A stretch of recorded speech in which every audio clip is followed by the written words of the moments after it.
and won the hearts of so many boxing fans. Standing ovation for Evander Holyfield. From the toughest streets of Brooklyn to a luxury cannabis empire in the desert, Mike Tyson's journey is nothing short of legendary. Can we assume that Michael Dokes is one of the prospects? All comers. Come one, come all, because nobody can get close to me. They're not even close. Mike Tyson, once the most feared heavyweight in boxing, has reinvented himself as a cannabis mogul. From chaos to riches, his journey is a saga of reinvention, extravagance, and resilience. It's my nature. I mean, to reach for you and take your heart or your blood or your spleen or your liver. Here's the thing. Tyson's life didn't start in a mansion or a fancy gym. It started in Brooklyn, New York, back in 1966. His neighborhood was rough, with crime everywhere. And as a kid, he got dragged into it. Believe it or not, by the age of 13, Tyson had already been arrested nearly 40 times. Yeah, 40. Can you imagine being that young and already living a life of survival? But here's where it gets interesting. Inside juvenile detention, instead of just wasting away, Tyson discovered something powerful: his raw talent for fighting. People around him noticed that this kid could throw punches like no other. And then fate stepped in. Enter Cus D'Amato, the legendary boxing trainer. Cus wasn't just a coach. He was more like a father figure Tyson never had. He gave him discipline, structure, and most importantly, a purpose. Cus taught him to control his rage and channel it into the ring. That relationship literally saved Tyson from the streets and set him on the path to becoming a legend. What do you think? If Tyson hadn't met Cus, would the world have ever seen Iron Mike?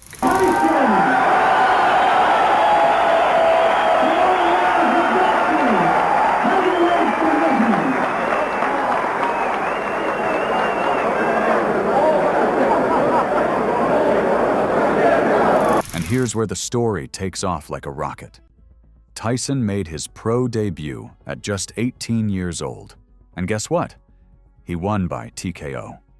From that point on, it was knockout after knockout, like he was rewriting the rulebook of boxing. One fight that really stands out? His 30-second knockout against Marvis Frazier. 30 seconds. That's less time than it takes most of us to microwave leftovers. Tyson didn't just beat opponents, he demolished them. Then came history. At 20 years old, Tyson became the youngest heavyweight champion ever. Think about that. While most of us are figuring out college or our first job at 20, Tyson was wearing a championship belt. By 1987, he wasn't just a champion, he was the champion. He unified the titles, cleaned out the division, and built a reputation as the scariest man to ever step into the ring. His name alone sent shivers down opponents' spines. What would you have done if you had to face Tyson in his prime? Step in the ring or run for your life? Tyson, how do you adjust life? You never adjust to this. You never adjust. That's what it's designed to do. I believe, as I see this, prison is designed to have you adjust. Have you to adjust to being an animal, because it may not seem because you're adjusted, but it's, this is a form of, if you could say, a circus or animal taming-like environment. But just when everything seemed unstoppable, cracks began to show. Tyson's mentor, Cus D'Amato, had passed away earlier, and losing trainer Kevin Rooney left him without the steady hands that shaped him. Then came one of the biggest upsets in boxing history, 1990, Tokyo. Tyson stepped into the ring against Buster Douglas, a 42-1 underdog. No one expected Tyson to lose, but he did. The world was stunned. Things spiraled even further in 1992, when Tyson was convicted of rape and sentenced to 6 years in prison. He served 3, behind bars, away from the spotlight. Tyson hit rock bottom, but even there, he found a strange form of transformation. During his time in prison, he converted to Islam and began reflecting on his turbulent life. Crazy to think. The same man who once ruled the ring was now fighting his toughest battle behind prison walls.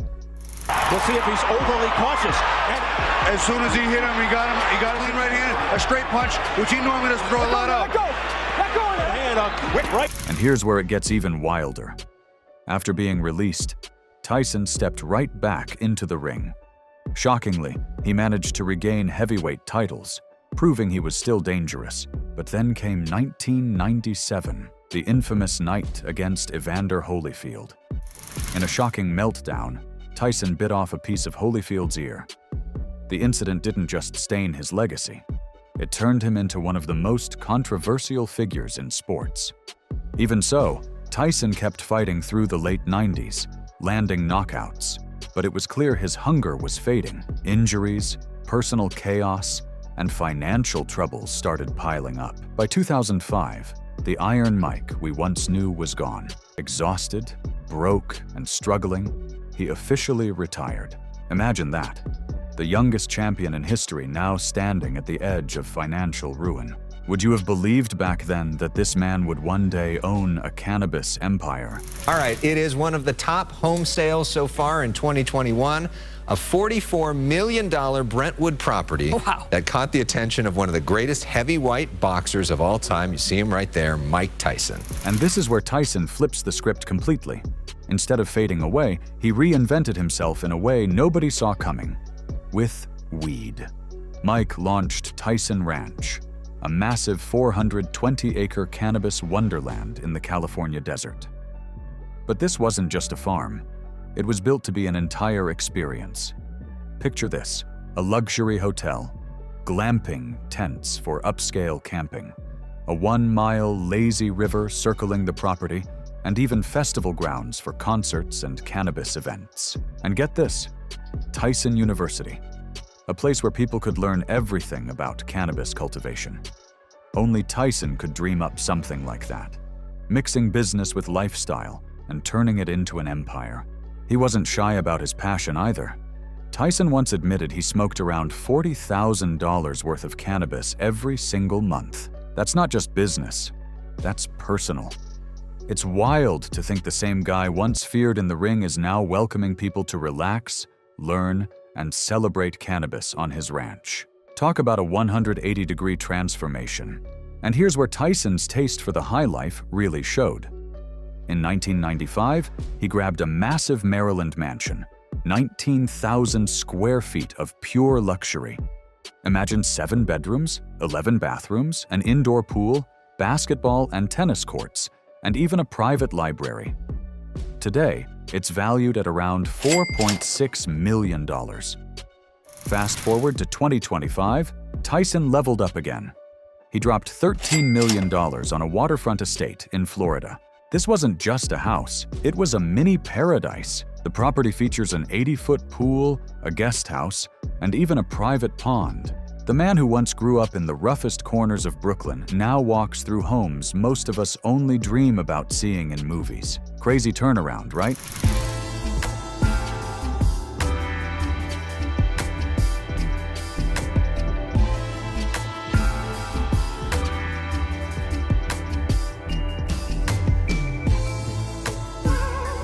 But wait, Tyson 25, and Flex? Cars. Not just a few, over 100. He had a habit of buying cars in bulk, sometimes several at a time. One of his earliest and most iconic rides was the Rolls-Royce Corniche back in 1986. That car wasn't just transportation, it was a statement. Tyson had arrived.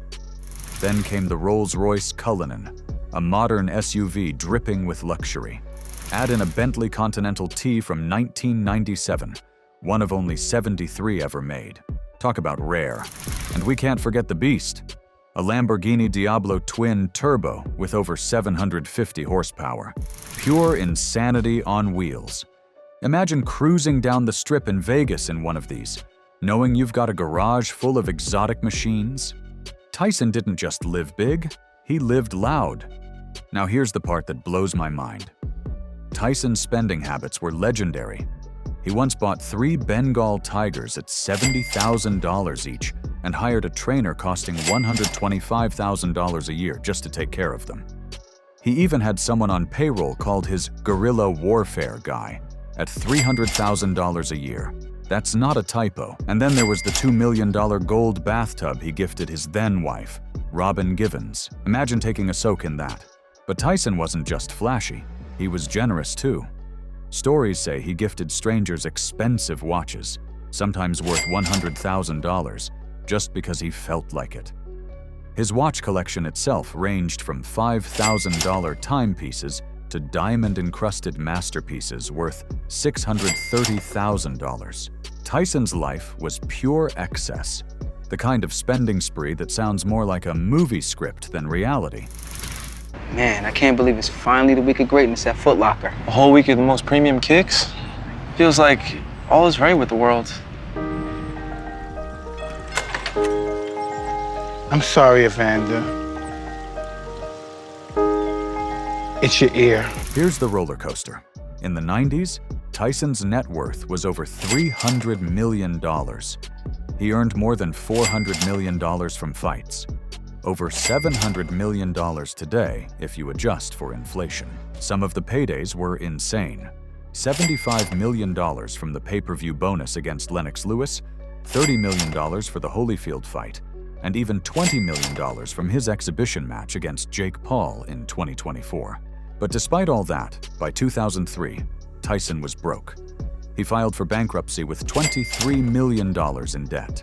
The mansions, cars, tigers, and wild lifestyle had finally caught up with him. And yet, this is where Tyson did what he does best. He fought back. He rebuilt himself not just as an athlete, but as a businessman. His cannabis brand, Tyson 2.0, featuring products like Mike Bites edibles, exploded to $150 million in revenue by 2023. On top of that, endorsements with Pepsi, Nintendo, Black Energy Drink, and Mike's Hard Lemonade kept money flowing. Only Mike Tyson could go from broke to building one of the hottest cannabis brands in the world. But here's the side of Tyson that a lot of people miss. For all the wild stories, he's also poured energy into giving back. He founded the Mike Tyson Cares Foundation, focusing on education, housing, and job training for people in need. He's supported women's shelters, children's programs, fitness initiatives, and even cancer research.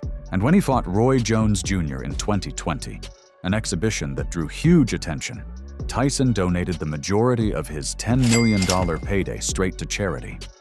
It's almost like he's been rewriting his legacy, showing the world that he's more than just controversy or chaos. Can you tell him the pronunciation? Gerard. Gerard's like Jermaine? Gerard. Gerard's like Gerald. Gerard. Gerard's like Gerald. Of course, Tyson's personal life has been just as dramatic. First, to Robin Givens, a volatile relationship that ended badly. Then to Monica Turner, with whom he had 2 kids before divorcing in 2003. In 2009, he married Lakeha Spicer, and the two have been together ever since, raising their children while Tyson works on becoming a calmer, more grounded man. But tragedy has marked his journey too. In 2009, he lost his 4-year-old daughter, Exodus, in a heartbreaking accident. That loss shook him deeply. Now, living in Las Vegas with his family, Tyson shows a softer side. The once ferocious fighter has become a father, husband, and businessman. A man defined not just by his fists, but by his resilience. From a troubled kid in Brooklyn to the youngest heavyweight champion, from bankruptcy to building a cannabis empire, Mike Tyson's journey proves resilience and reinvention define greatness. His story isn't just about boxing. It's about surviving, adapting, and thriving against all odds.